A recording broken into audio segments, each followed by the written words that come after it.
नमस्कार विद्यार्थी मित्रांनो, मी महेश भोपळे online education semi with Marathi या आपल्या YouTube चॅनल मध्ये आपल्या सर्वांचे स्वागत करतो। आज आपण इयत्ता 8वी चा मॅथ विषयाचा 5वा चॅप्टर आहे एक्सपान्शन फॉर्म्युले याच्याबद्दल माहिती पाहणार आहोत। सर्वप्रथम आपण इयत्ता 7वी मध्ये काही एक्सपान्शन फॉर्म्युले पाहिले होते, ते आपल्या सर्वांना आठवत असतील। आपण पाहूया ते a + b कंसाचा वर्ग अशा पद्धतीचा जर आपला सूत्र असेल तर त्याला आपण एक्सपान्शन त्याचा असं करत होतो, विस्तार असा करायचा त्याचा।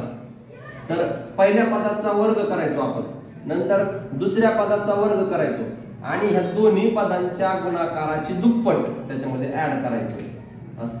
आणि ह्याला वाचताना तुम्ही म्हणता a + b bracket square is equal to a square plus 2ab plus b square. हा, याचे एक्सपान्शन होताना काय होतं बघा, पहिल्या पदाचा वर्ग होतोय, दुसऱ्या पदाचा वर्ग होतोय आणि ह्या दोन्ही पदाच्या गुणाकाराची दुप्पट त्याच्यामध्ये मिळवली जाते। ओके, यानंतर आपण दुसरं सूत्र पाहिलेलं a - b ब्रॅकेटचा स्क्वेअर जर असेल तर पहा आता पहिल्या पदाचा वर्ग होतोय प्लस हे जे प्लस आहे ना, हे याच्या जागेवर तुम्हाला इथे मायनस करावं लागतंय। मग हे मायनस दोन्ही पदांच्या गुणाकाराची दुप्पट, जे तुम्ही वर प्लस घेताय ते इथं फक्त मायनस होतंय। आणि तिसरं पद आता तुम्हाला वाटलं की इथं प्लस होतं म्हणून या दोन्ही ठिकाणी प्लस आहे, मग इथं मायनस आहे तर इथं पण मायनस असेल आणि इथं पण मायनस असेल, परंतु तसं नाही, या ठिकाणी देखील तुम्हाला प्लसच घ्यायचा आहे।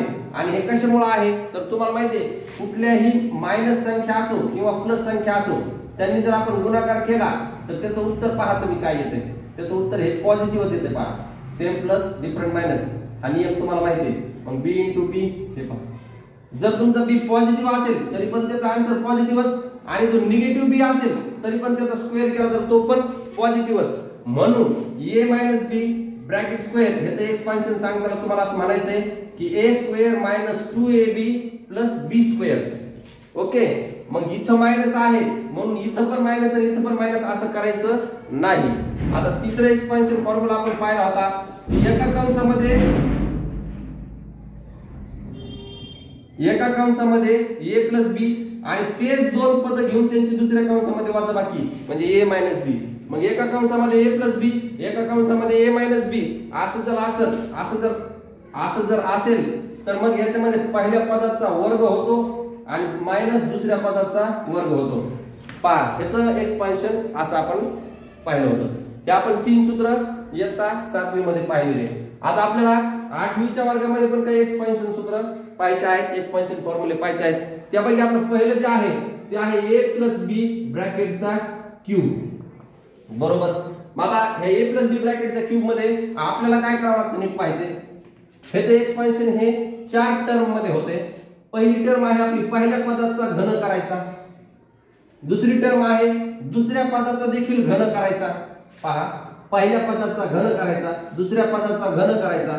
आता इथं 2 टर्म आणखीन राहिलेल्या आहेत तुमच्या, तर या 2 टर्म साठी काय करायचं पहा, 3 लिहायचं आहे, प्रत्येक वेळी 3 लिहायचं आहे आणि पहिल्या पदाचा वर्ग करायचा आहे आणि दुसरं पद ऍज इट इज ठेवायचं। आता हे 3 हा a चा वर्ग आणि b या तिघांमध्ये देखील दिसत नसलं तरी गुणाकाराचं चिन्ह असतं, हे लक्षात ठेवायचं। म्हणजे तुम्हाला 3 ला a च्या वर्गाने गुणायचे आणि त्याला पुन्हा b ने गुणायचे। आता दुसऱ्या ठिकाणी 3 घ्यायचे। आता पहा, आपण पहिल्या पदाचा वर्ग घेतला आणि दुसरं पद जशास तसं ठेवलं।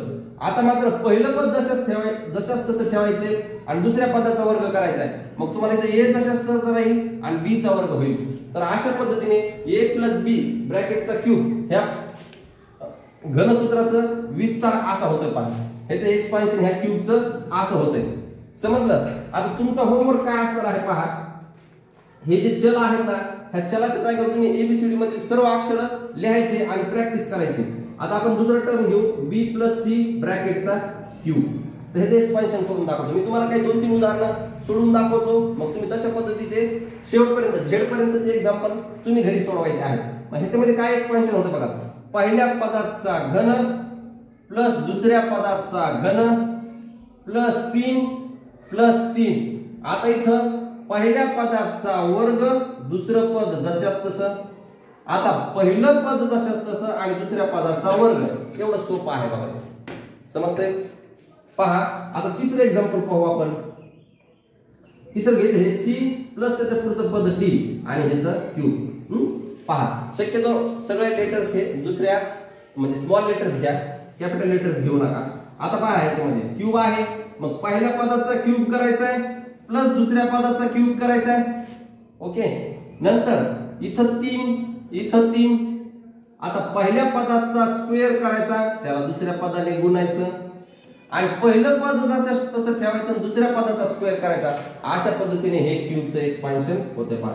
आता पुढचं पद असेल तुमचं d + e चा क्यूब करायचा आहे। आता मी सुट्ट लिहिता सरळ लिहितो, पहिल्या पदाचा घन प्लस 3 आता गुणिले पहिल्या पदाचा वर्ग दुसरं पद जशास तसं प्लस 3 गुणिले पहिलं पद जशास तसं आणि दुसऱ्या पदाचा वर्ग प्लस ई ह्या दुसऱ्या पदाचा घन। तर ह्याचं एक्सपान्शन असं होईल। तर तुम्ही काय करायचं आता तुम्हाला होमवर्क साठी आहे बघा, d + e झाल्यानंतर e + f चा क्यूब करायचा तुम्ही, त्याच्यानंतर f च्या नंतर f + g चा क्यूब करायचा तुम्ही, 7 नंबरला g + h चा क्यूब करायचा आणि असं करत करत तुम्ही शेवटी y + z ब्रॅकेटचा क्यूब इथपर्यंतचे उदाहरण मला सोडून तुम्ही दाखवायचे आहे। ओके, समजलं? तर पहा पुन्हा एकदा आपण पाहूया। इयत्ता 7वी मध्ये आपण पाहिलं होतं a + b ब्रॅकेटचा जर स्क्वेअर असेल तर पहिल्या पदाचा वर्ग होतो, दुसऱ्या पदाचा वर्ग होतो आणि ह्या दोन्ही पदाच्या गुणाकाराची दुप्पट होते। इथे जर वजाबाकीचे चिन्ह असेल तर बाकी सर्व गोष्टी सेम राहतात, फक्त हे +2 आहे इथं -2 होते। a + b म्हणजे सेम पदांची एका कंसात बेरीज आणि सेम पदांची एका कंसात वजाबाकी असेल तर त्या दोन्ही पदांचा वर्गाची वजाबाकी हेच त्या पदाचं विस्तार सूत्र आहे। नंतर आज आपण नवीन सूत्र पाहिलं इयत्ता 8वी साठीचं, तर ह्याच्यामध्ये तुम्हाला दोन पदांची कंसात जर बेरीज असेल आणि त्या कंसाचा जर घन करायचा असेल तर तुम्हाला पहिल्या पदाचा घन करायचा आहे, दुसऱ्या पदाचा घन करायचा आहे आणि 3 ने पहिल्या पदाचा वर्ग करून दुसरं पद जशास तसं ठेवायचे, 3 ने पहिलं पद जशास तसं ठेवून दुसऱ्या पदाचा वर्ग करून त्यांचा गुणाकार करायचा आहे। हे त्याचं एक्सपान्शन होणार आहे आणि तुम्ही मला हे सर्व उदाहरणं खालीलप्रमाणे सोडून दाखवणार आहात। ठीक आहे, काही समजलं नसेल तर व्हिडिओ डबल पहा, तरीही काही अडचण असेल तर मला कमेंट मध्ये तसं कळवा, आपण त्याच्यावर नक्कीच पुढच्या सेशन मध्ये सांगू।